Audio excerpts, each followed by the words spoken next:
अमीर बाप की बेटी शिल्पी को मुकेश पसंद होता है, लेकिन दोनों के बीच हैसियत की दीवार खड़ी होती है।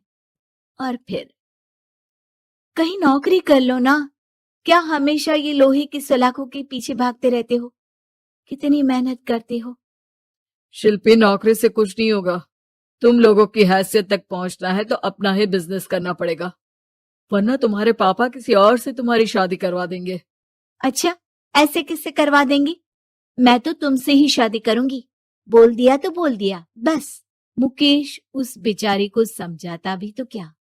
दुनिया के रीति रिवाजों से काफी दूर थी शिल्पी।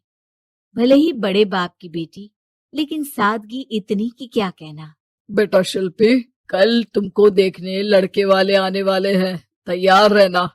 मैंने तुम्हारी माँ को समझा दिया है। घर के सारे नौकर चाकर को वो समझा देगी कि स्वागत कैसे करना है। कैसी बात कर रहे हैं पापा? मैं तो मुकेश से प्यार करती हूँ, उसी से शादी करूंगी। मैंने आपको बताया था ना। मुकेश किसका बेटा है? वो स्टील किंग सिंघानिया का, या वो जो बड़े ज्वेलरी वाले हैं मेहता, उनका? नहीं नहीं पापा, अ, वो अपना ही काम करता है, लेकिन एस्टेब्लिश नहीं है अभी। पापा, वो आपके पास तब आएगा जब कुछ बन जाएगा। आप प्लीज थोड़ा सा वक्त दे दीजिए। पिता को शिल्पी की बात पर गुस्सा आ जाता है। वो उससे कुछ नहीं कहते और शिल्पी की माँ के पास जाते हैं। ये संस्कार देकर बड़ा किया तुमने शिल्पी को, और कैसे मैं किसी भिखारी के साथ उसकी शादी कर दूं? कौन है ये मुकेश? मैं जानती हूँ, बड़ा ही होनहार लड़का है। शिल्पी से बहुत प्यार करता है और शादी करना चाहता है। अरे ऐसे कैसे मैं किसी से भी अपनी बेटी की शादी कर दूं? कोई भी उठकर आए और कहे कि मैं शादी करना चाहता हूं तो मैं शादी कर दूं? कान खोल कर सुन लो, कल उसे अच्छे से तैयार कर देना, क्योंकि जो लड़का मैंने देखा है शिल्पी के लिए, वो करोड़पति घर का बेटा है, समझी? लाख मना करने पर भी शिल्पी को उस लड़के से मिलवाया जाता है जो उसके पिता ने उसके लिए देखा था। देखिए, मैं किसी और से प्यार करती हूँ और उसी से शादी करूंगी। ये तो बहुत अच्छी बात है कि तुम किसी और से प्यार करती हो, क्योंकि मैं भी किसी और से प्यार करता हूँ। लेकिन शादी तो हम दोनों को ही करनी होगी, जानती हो ना, ये बिजनेस और ये सारा कुछ।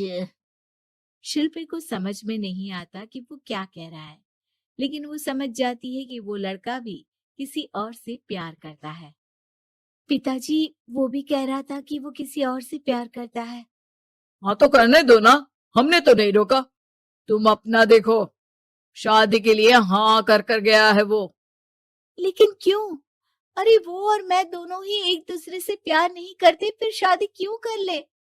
पापा, एक बार सिर्फ मेरे कहने पर आप मुकेश से मिल ले। पिता शिल्पी के कहने पर फॉर्मेलिटी के लिए ही सही, लेकिन मुकेश को घर बुला लेते हैं। देखो, ज्यादा वक्त नहीं दे पाऊंगा। ये बताओ कि शादी के बाद कहाँ रखोगे उसे? 2 कमरे के मकान में? नहीं सर, मैंने 2 साल के बाद का सारा प्लान कर लिया है। मैंने आयरन इंडस्ट्री खड़ी करने के लिए पूरा ब्लूप्रिंट तैयार किया है। मेरी खुद की जगह है दादाजी की। बस थोड़ा फंड का अरेंजमेंट हो जाता तो काम शुरू कर देता। अच्छा, मतलब तुम यहाँ फंड रेज करने आए हो? मुकेश समझ जाता है कि उसके पिता शिल्पी की शादी उससे कराने के मूड में नहीं है। फंड आप कभी दे भी नहीं पाएंगे मुझे तो सिर्फ शिल्पी चाहिए। मैं उसके बिना नहीं रह सकता सर। मैं उसे बहुत खुश रखूंगा। वो तो हर पति का धर्म होता है। वो तो मैं किसी से भी उसकी शादी करा दूं, वो उसे खुशी रखेगा। लेकिन देखो, मैं ज्यादा बात को घुमाना नहीं चाहता। वो बड़े घर की लड़की है, उसे काम काज की आदत नहीं। अभी वो समझ नहीं रही, लेकिन तुम तो समझो। मैं किसी भी हालत में शिल्पी की शादी तुमसे नहीं करवा सकता। मुकेश पिता से लाख मन्नतें करता है, लेकिन वो नहीं मानते। शिल्पी की शादी उस अमीर लड़के से हो जाती है। शादी के बाद क्या हम लोग मेरी माँ के घर चले? मुझे उन लोगों की बहुत याद आ रही है। हाँ हाँ, जाओ जाओ। वैसे भी आज मैं अपनी गर्लफ्रेंड के साथ मसूरी जा रहा हूँ, तुम जा सकती हो। कैसी बात कर रहे हैं? अब हम लोगों की शादी हो गई है, आप कैसे किसी और लड़की के साथ जा सकते हैं? अरे मैंने तो तुम्हें शादी के पहले ही बता दिया था कि मेरी कुछ गर्लफ्रेंड्स है। अब प्लीज ये टिपिकल बीवी वाला रोना धोना शुरू मत कर देना। शिल्पी पिता के घर जाती है और माता पिता को सारी बात बता देती है। इतना गंदा इंसान निकलेगा, मैंने तो सोचा ही नहीं था। अरे क्यों कराई मेरी फूल जैसी बेटी की शादी ऐसे घर में?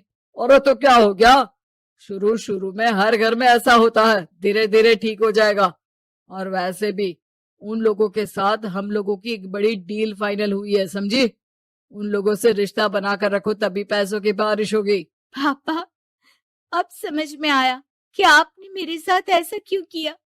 मुकेश आपके सामने गिड़गिड़ा कर गया कि वो मुझे बहुत खुश रखेगा, लेकिन आपने मेरी शादी एक ऐसे लड़के से करा दी जो किसी और लड़की से प्यार करता है और शादी सिर्फ समझौते के लिए कर रहा है। पापा, मैं जा रही हूँ, लेकिन इस घर में कभी पैर भी नहीं रखूंगी।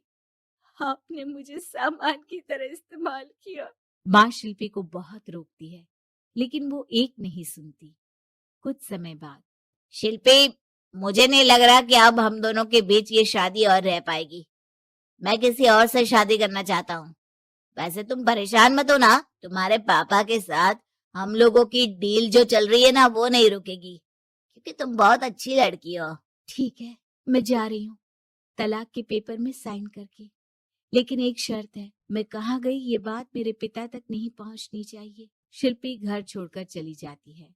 वो एक नौकरी करती है और अपना जीवन खुद संभालती है। लेकिन एक दिन, शिल्पी जी, आपसे मालिक मिलना चाहते हैं। मुझसे क्यों? शिल्पी मालिक के कमरे में जाती है, जहां सामने मुकेश होता है।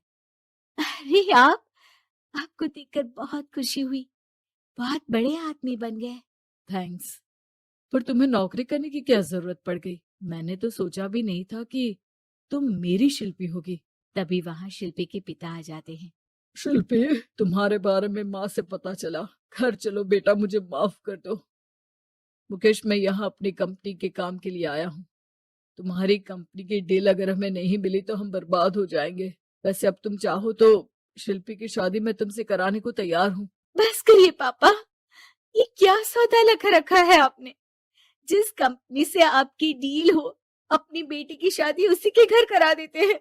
शिल्पी मुकेश से माफी मांगती है और वहां से जाने लगती है कि मुकेश उसे रोक लेता है।